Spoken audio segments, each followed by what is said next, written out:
Let's welcome in one of my favorite sports writers, Boston Globe's Alex Speier, also the author of Homegrown, available where books are sold. Got to plug that.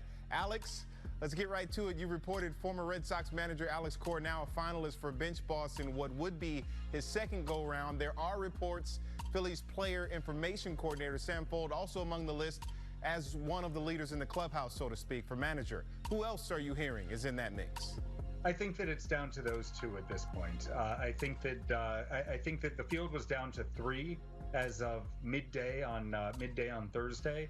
I know that Carlos Mendoza, the Yankees bench coach, was out. I believe that the other candidate, the other finalist, was James Rowson of the Marlins bench coach.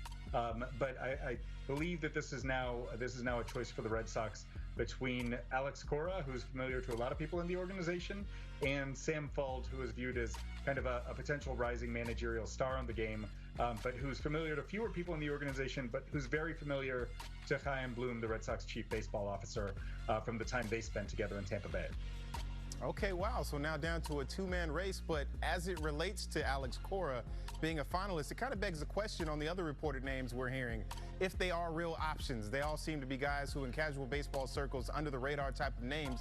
Do you believe Fuld in this instance is strongly considered and has a legitimate shot at the Sox top job?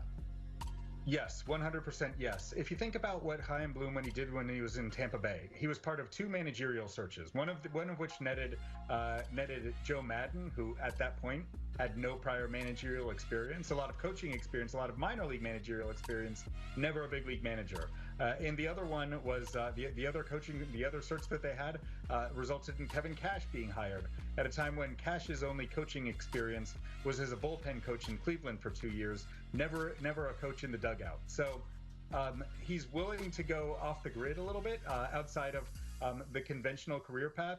Although we should note that of the managers in Major League Baseball, of the 29 managers in Major League Baseball, right now 18 of them had no prior big league managerial experience.